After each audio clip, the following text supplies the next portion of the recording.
사도행전 3장 1절 말씀부터 10절 우리 한 절씩 교독하겠습니다. 제9시 기도 시간에 베드로와 요한이 성전에 올라갈새 나면서 못것된 이들의 사람들이 메고 오니 이는 성전에 들어가는 사람들에게 구걸하기 위하여 날마다 미문이라는 성전 문에 두는 자라. 그가 베드로와 요한이 성전에 들어가려 함을 보고 구걸하거늘 베드로가 요한과 더불어 주목하여 이르되 우리를 보라 하니 그가 그들에게서 무엇을 얻을까 하여 바라보거늘 베드로가 이르되 은과 금은 내게 없거니와 내게 있는 이것을 내게 주노니 나사렛 예수 그리스도의 이름으로 일어나 걸으라고 오른손을 잡아 일으키니 발과 발목이 곧 힘을 얻고 뛰어서서 걸으며 그들과 함께 성전으로 들어가면서 걷기도 하고 뛰기도 하며 하나님을 찬송하니 모든 백성이 그 걷는 것과 하나님을 찬송함을 보고 그가 본래 성전 미문에 앉아 구걸하던 사람인 줄 알고 그에게 일어난 일로 인하여 심히 놀랍게 여기며 놀라니라. 아멘. 네, 여러분들 보시기에 제가 참 고상해 보이죠? 감사합니다. 제가 한 20년 전 것 같아요. 결혼하기 전에 총각 때 참 고상한 취미가 있었어요. 카메라를 모았거든요. 옛날 카메라를 한두 개씩 모았습니다. 근데 이게 돈이 참 많이 들어가는 취미예요. 그래서 고상한 취미예요. 근데 몇 대를 이렇게 모았는데 그러다 보니까 공부하게 되잖아요. 이게 언제 때 만들어진 거고 얼마의 가치가 있고 또 어떤 그런 히스토리가 있는지 그런 거 공부하게 돼요. 그러면서 지나가다가 혹시나 그런 카메라를 누가 들고 있다고 하면 눈이 띄이는 거죠. 와, 저거 얼마짜린데, 그렇죠? 네, 그러다가 이제 결혼을 했어요. 그래도 눈치 보면서 조금씩 모았다가 이제 미국 오면서 다 돈이 없다 보니까 다 팔아치웠어요. 그리고 끊었어요. 그리고 한 10년이 지났는데 어느 성도님 집에 신방을 갔는데 한 벽면 가득히 정말 카메라 역사가 거기 다 있는 것 같았어요. 쫙 전시가 되는데 얼마나 가슴이 뛰는지, 야, 내가 그렇게나 정말 만져보고 싶었던 것들이 저기 다 있구나. 너무 좋더라고요. 네, 그냥 보기만 했습니다. 그렇게 감탄하면서 보고 있으면 하나라도 줬으면 좋겠는데 안 주시더라고요. 네, 그리고 뭐 굉장히 고상한 취미다 보니까 그다음 더 이상 하지는 못했어요. 근데 이제 또 나름대로 또 책을 좋아하거든요. 잘 읽지는 않는데 잘 모아놔요. 네. 그러면 요즘에 인터넷에서 페이스북이나 이런데 뭐 아는 지인들이 또 이제 서재 앞에서 사진을 찍어가지고 아니면 책을 요즘에 무슨 책을 읽다 쌓아가지고 이렇게 사진을 찍어 올립니다. 그럼 또 괜히 가슴이 뛰어. 저 책 어떻게 구했지?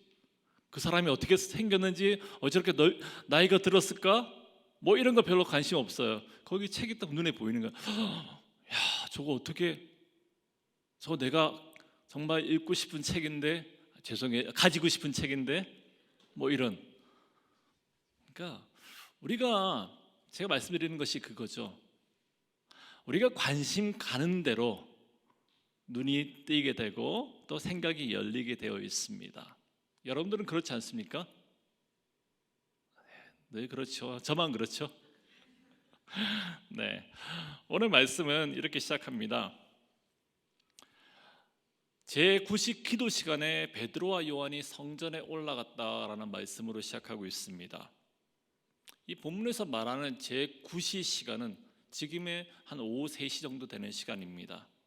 이때 성전에서는 제물을 바치는 제사가 행해졌어요. 그리고 일반 성도들은 그 성전뜰에서 함께 기도했습니다. 그러니까 베드로와 요한이 성전에 올라간 그 이유는 기도하러 가기 위함이었겠죠. 근데 이게 뭐 그리 대단한 일이라고, 그리스도인이라면 기도하는 것이 당연하지 않겠는가? 뭐 큰 일이라고 사도행전을 쓴 누가 이것을 갖다가 다 이렇게 썼을까라고 생각할 수도 있어요. 그런데 여러분, 기도하는 것이 당연한 일입니까? 쉬운 일입니까? 한국에 예수원을 시작했던 대천덕 신부라는 분이 굉장히 유명한 말씀을 남겼어요. 기도는 노동이다, 노동은 기도다라는 그런 말씀을 남겼습니다. 육체적인 노동만큼 기도가 힘들다는 거예요. 또 다른 각도에서는 기도하지 않으면 살지 못한다는 거죠. 노동을 해야지 먹고 살 수 있잖아요. 그만큼 기도가 중요하다는 그런 의미를 담고 있는 것이 아닌가 싶습니다. 본문에서 성전에 올라갔다라고 쓰고 있습니다. 이 올라갔다라는 그 시제가 미와요라는 건데 그 과거에 딱 끝난 게 아니고요, 계속 되고 있는 거예요. 계속해서 습관적인 동작을 의미하고 있는 겁니다. 그렇게 본다면 제자들이 지금 성전에 올라간 것은 처음이 아니라 언제부턴가 계속해서 행해진 정해진 시간에 기도하러 올라갔다라는 의미를 가지고 있습니다. 이들 제자들은 베드로와 요한 언급하고 있잖아요. 이들은 오순절 날에 임하신 성령님을 경험한 이들이에요. 성령으로 충만한 사람들이었습니다. 성령으로 충만하다는 것은 그 10년 가운데 예수 그리스도를 모시고 예수로 충만하다는 겁니다. 우리는 예수님께서 기도하러 산에 올라가셨던 그 습관을 잘 알고 있어요. 바쁜 말씀 사역 가운데서도 예수님은 기도하기를 잊지 않으셨습니다. 심지어는 죽기 바로 직전까지 땀이 핏방울이 되도록 예수님은 기도하셨다는 거죠. 제자들이 성령님으로 충만하고 나니까 예수님과 같은 기도의 사람이 되었다라는 그 사실을 지금 누가는 말하고 싶어 한다는 거죠. 그렇습니다. 성령 충만함의 그 일체 증거는 무엇보다 말씀의 사람이 되는 거고요, 기도의 사람이 되는 건지 믿습니다. 그런데 그들이 가는 그 길목에서 한 사람을 만납니다. 2절입니다. 나면서 못 걷게 된 이를 사람들이 메고 오니 이는 성전에 들어가는 사람들에게 구걸하기 위하여 날마다 미문이라는 성전 문에 두는 자라. 아멘. 이 사람은 나면서부터 걷지 못하는 장애를 가지고 있는 사람이었습니다. 사도행전 4장 22절에 보니까 이 사람의 나이가 40세 정도 돼요. 그러니까 그는 40평생 걸어본 적이 없는 장애인이었다는 겁니다.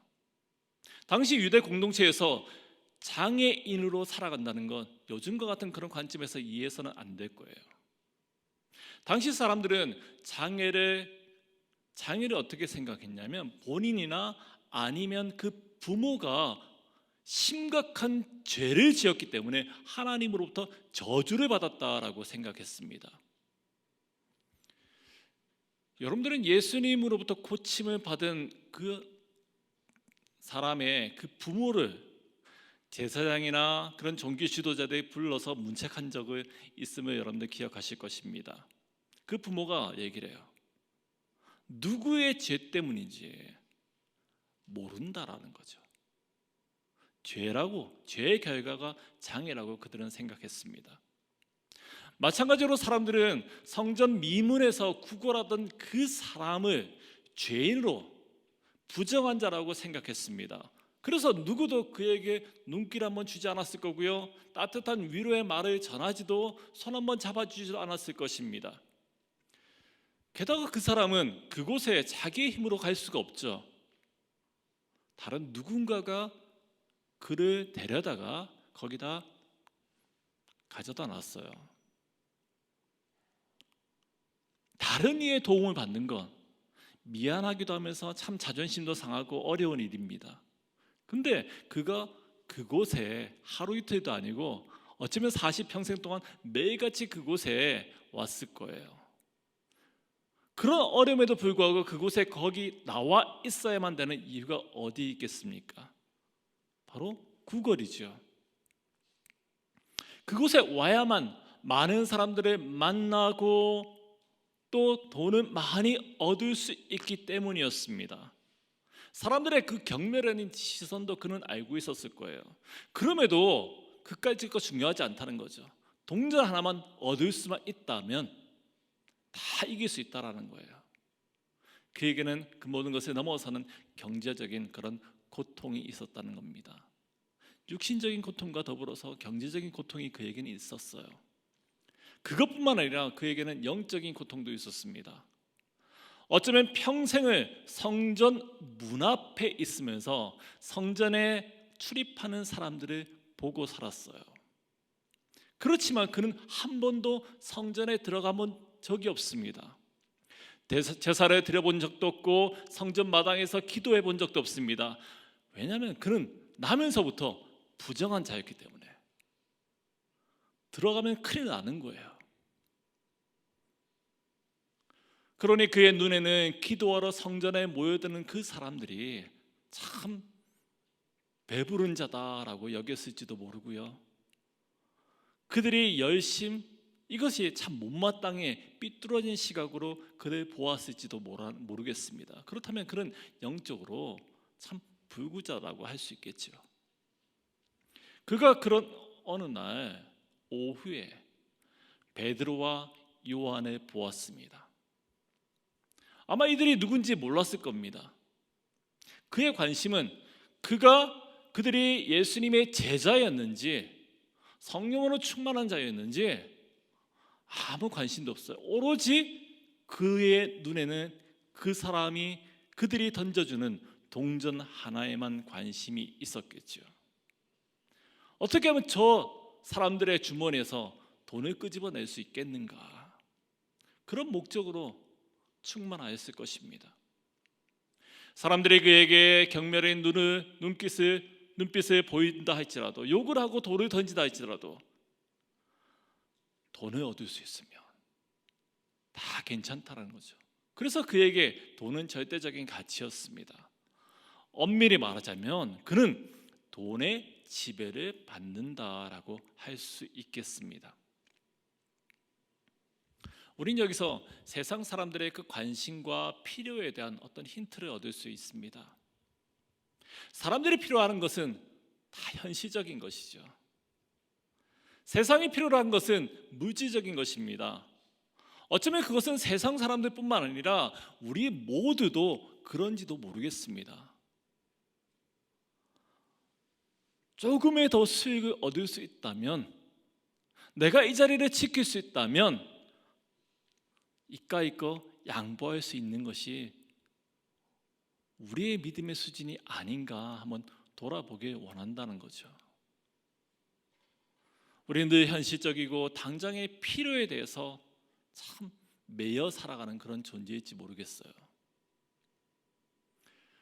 그렇게 당장 필요치 않은 천국이며 믿음이며 소망에 대해서는 늘 부차적인 것으로 미뤄두는 경향이 있을 수 있다라는 거죠.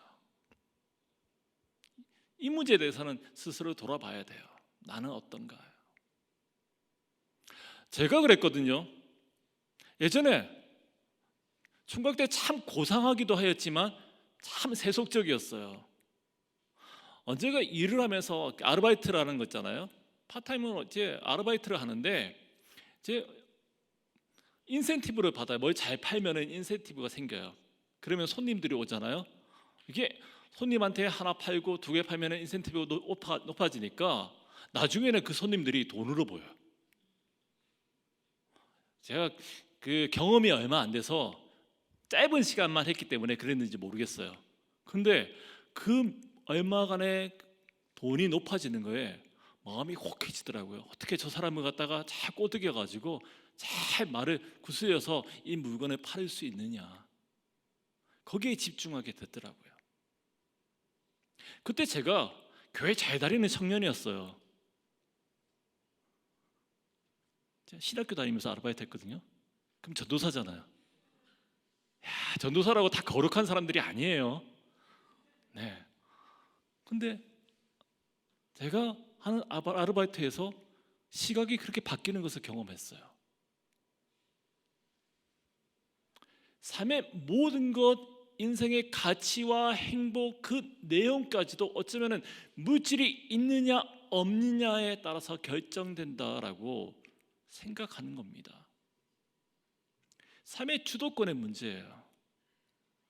이것은 보통의 일반 세상적인 사람들의 가치죠.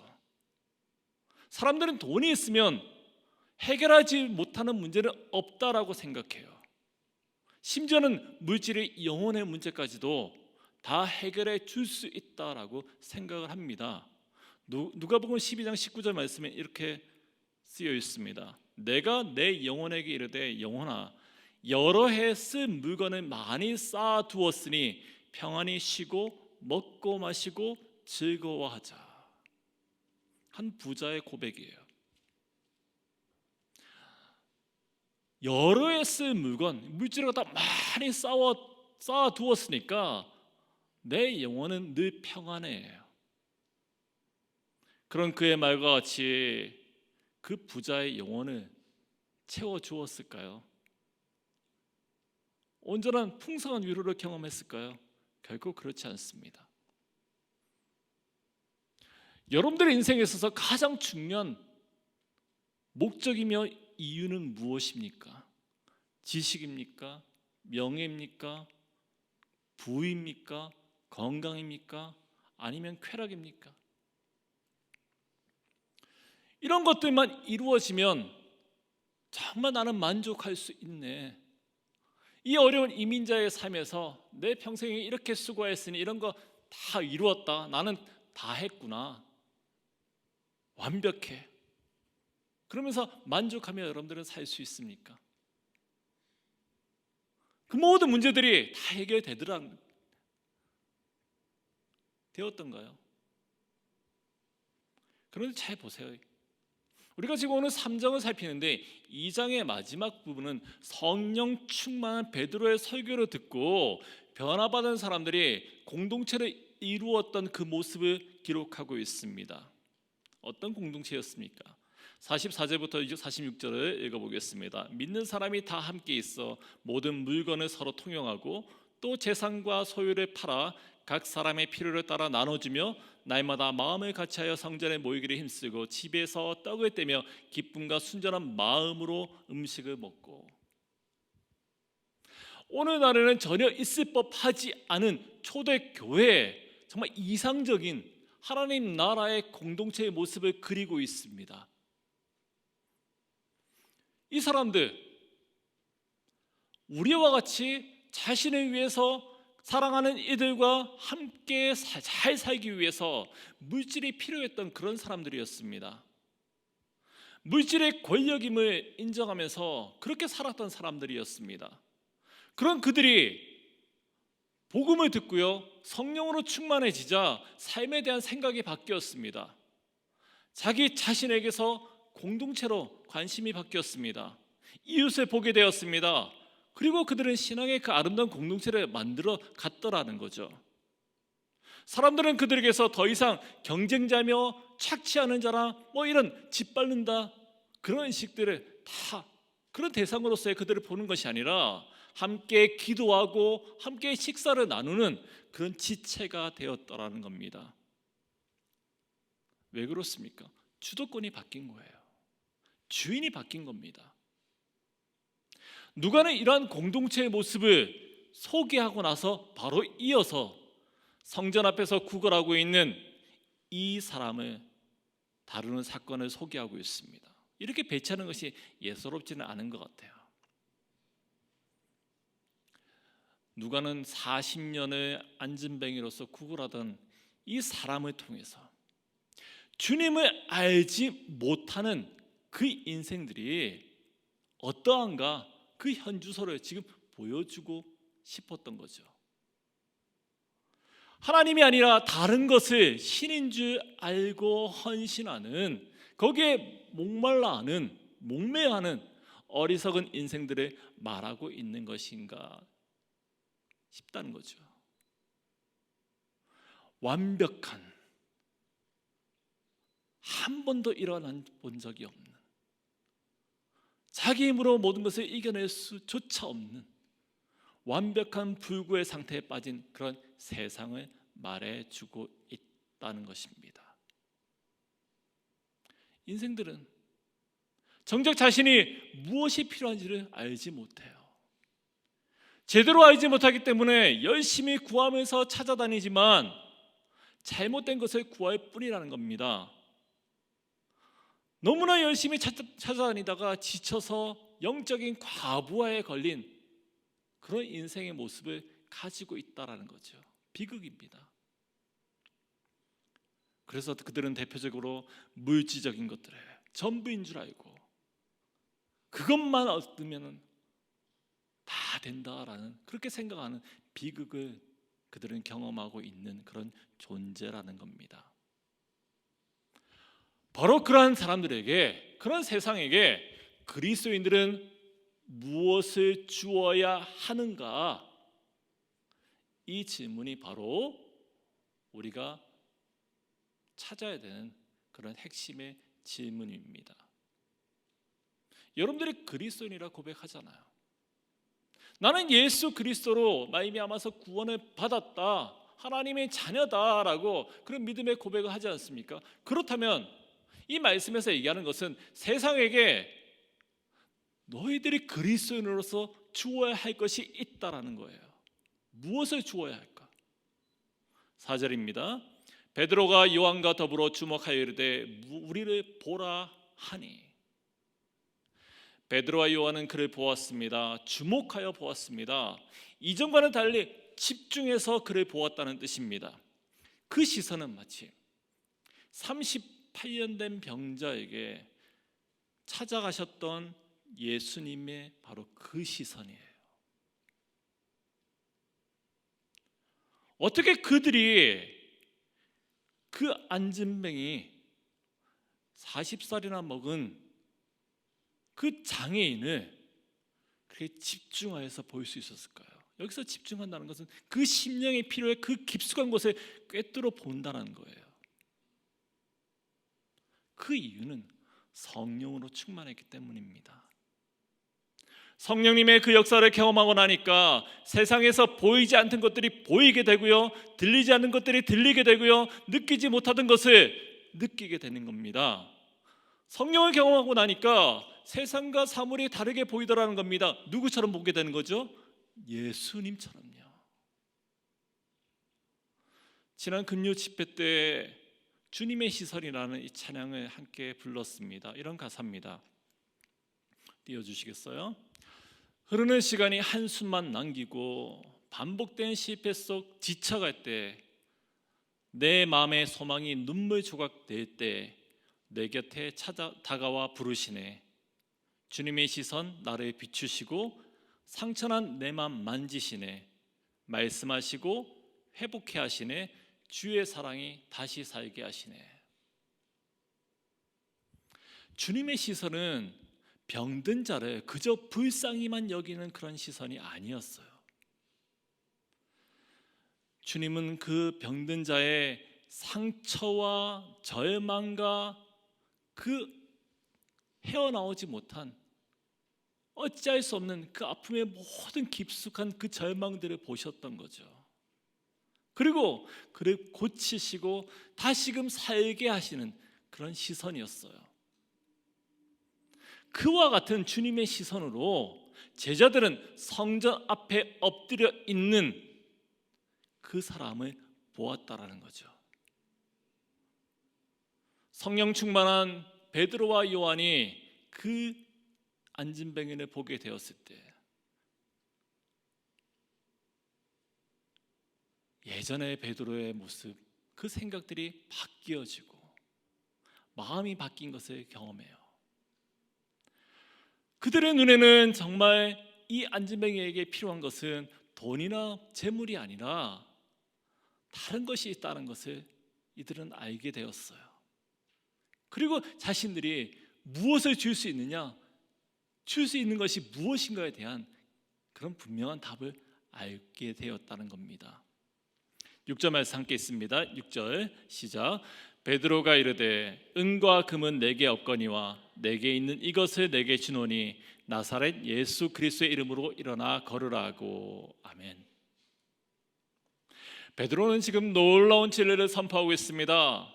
물질을 구하면서 하루하루를 살아가는 그것을 구하는 인생에게 그 물질이 나한테는 지금 없다라는 거죠. 이 말은 실제로 그들에게는 여유로운 돈이 없었을 것입니다. 그런데 또 한편으로는 은과 금이라는 그런 세상 가치가 절대적인 것이 아니라는 그런 신앙 고백을 하고 있는 겁니다. 물질주의적인 그런 세계관에 더 이상 매여 있지 않겠다라는 자기 선포인 것입니다. 예수님이 십자가에 달려 돌아가시자 베드로가 찾아간 곳이 어디였습니까? 원래 그가 고기를 잡던 갈릴리 바다였어요. 그곳에서 그물을 던지면서 어부로 그의 삶으로, 어부의 삶으로 다시 돌아갔던 거죠. 왜 그렇습니까? 생명을 유지하기 위해서, 살기 위해서는 돈을 벌어야 되니까요. 그런 그였는데 지금 성령으로 충만하니까 은과 금이 중요하지 않다라는 고백을 할 수 있게 된 것입니다. 그러면서 어떤 고백을 합니까? 내게 있는 것을 너에게 주겠다라고 하고 있습니다. 내가 가지고 있는 가장 중요한 것을 너한테 주겠다는 거죠. 우리는 여전히 세상 속을 살아가기 때문에 세상적인 그런 방식에 참 익숙해져 있어요. 괜히 뭔가를 갖다가 어려운 사람 만나면은 안 도와주면 참 불편하지요. 그것이 그 사람의 그날의 한 끼는 해결해 줄 수 있지만 그 사람의 삶 자체는 바꾸지는 못한 그런 능력이 못 된다는 것을 우리는 잘 알고 있습니다. 또 때로는 그렇게 도와주는 것만으로 자기 만족에 빠지는 거죠. 내 할 바 다 했다. 보면은 우리의 그러한 생각이 얼마나 잘못된 것인지를 지적해주고 있어요. 그것보다 더 중요한 것이 있다라는 거죠. 무엇입니까? 곧 나사렛 예수의 이름이에요.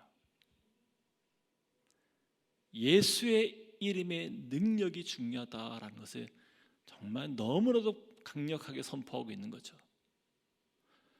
여러분들 예수 그리스도의 능력이, 그 이름이 능력이 있음을 믿으십니까? 그 이름은 살리는 능력입니다. 자유케 하는 능력입니다. 세상의 장애를 뛰어넘게 하는 능력입니다. 하나님을 찬양케 하는 능력입니다. 그 능력을 우리가 풍성히 경험하며 붙들고 나가는 저와 여러분 되기를 원합니다. 8절입니다. 뛰어서서 걸으며 그들과 함께 성전으로 들어가면서 걷기도 하고 뛰기도 하며 하나님을 찬송하니. 고침을 받은 그 사람은 걷고 뛰면서 성전으로 들어갔습니다. 그곳에서 하나님을 찬양하였습니다. 이 사람은 부정하여서 감히 성전에 들어갈 수 없는 존재였습니다. 한 번도 들어가 본 적이 없습니다. 그랬던 이가 정결케 되어서 고침을 받아서 성전으로 들어가고 있어요. 예수 그리스도의 그 이름이 그를 그렇게 정결케 만들었습니다. 완전케 하였다는 거죠. 우리가 붙들고 우리가 자랑해야 될 것이 바로 그거예요. 우리의 모든 생각과 시선과 모든 것들을 뒤집어 엎으며 세상의 변화를 일으킬 수 있는 그 유일한 이유가 되는 것은 예수 그리스도의 이름밖에 없는 줄 믿습니다. 말씀을 정리하겠습니다. 지난 시간에 성령 충만함의 증거에 대해서 주인을 바꾸는 것이라고 말씀을 드렸어요. 주인을 바꾸고 삶의 우선순위를 바꾸고 자신의 인생에서 목숨처럼 소중했던 것을 내려놓는 것 참 어려운 것입니다. 그런데 성령 충만하고 나니까 내가 아니라 주님이 보이는 거죠. 세상이 아니라 하나님 나라를 살게 되는 것입니다. 성령 충만한 제자들, 주님의 시선으로 영혼을 보고 그 영혼의 필요를 보게 되었습니다. 여러분, 저는 이것이 신앙생활이라고 감히 말씀드리고 싶어요. 우리가 예수를 믿어서 하나님 나라 천국을 바로 경험하는 게 아니죠. 하나님 나라로 그냥 바로 트랜스포트 되는 거 아닌 거잖아요. 우리는 여전히 이 땅에서 하나님 나라를 살고 있는 거예요. 우리에게 하나님께서 주신 사명이 있는 거죠. 해야 할 일이 있는 겁니다. 무엇인가요? 바로 예수 그리스도의 이름, 내게 있는 가장 중요한 것, 그 어떤 물질이며 어떤 가치와 비교할 수 없는 것을 세상에게 자랑하고 주라는 거죠. 그것이 우리가 살아야 될 유일한 가장 중요한 목적이며 가치인 줄 믿습니다.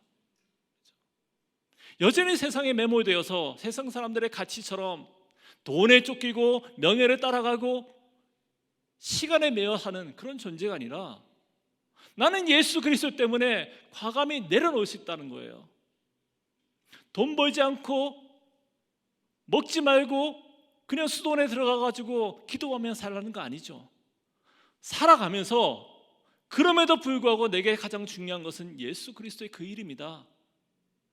이것을 자랑하는 존재로 하나님께서는 살기를 원하신다는 겁니다. 예수 그리스도를 우리가 품다 보니까 과거에는 전혀 죄가 아니었는데, 과거에는 전혀 문제가 되지 않았는데 말씀의 눈으로 보니까 보여지더라는 거죠. 정말 우리가 성령으로 충만하기 원합니다. 나의 노력은 안 돼요. 성령님이 내 눈을 열어주셔야 되고요, 성령님이 내 마음을 감동시켜 주셔야 되고요, 성령님이 나의 갈 길을 열어주셔야 돼요. 그렇죠? 그래야 할 때 나로 하여금 저 앉아있는 저 연약한 심령, 세상에 죽어가는 이들의 필요를 보고 그들을 위해서 선포하고 일으켜 손을 내밀 수 있는 그런 존재가 되는지 믿습니다. 오늘 말씀 통해서 기억해야 될 것은 우리가 무엇보다 참으로 예배를 하는 그런 존재 되기 원합니다. 우리로 하여금 그렇게 참으로 예배를 드리고 하나님의 이름을 높이면서 찬양하며 뛰게 만드는 것은 오직 주 예수 그리스도의 능력입니다. 주님이 나를 살리십니다. 또한 세상에 그리스도인이 주어야 될 것은 은과 금이 아니에요. 그리스도로 말미암아 영생을, 예수님이 우리가 살아갈 수 있는 가장 중요한 겁니다. 복입니다. 그 복음을 선물로 여러분들을 통해서 드러나기 원합니다. 우리가 이곳에 예배 공동체를 시작한 지 이제 딱 1년이 됐잖아요. 정말 우리 공동체가 그런 공동체 되었으면 좋겠어요. 세상에 좀 소문이 났으면 좋겠어요. 저 교회 정말 하나님을 뜨겁게 사랑하는 이들이 모였구나, 모이면 기도하는구나, 예배 참 잘 드리는구나, 가면은 밥이 참 맛있더라, 이거보다 그것도 중요해요. 정말 저기 모인 이들 예수로 충만한 이들이구나, 그런 소문들이 우리 가운데 계속해서 흘러나가기를 소망합니다.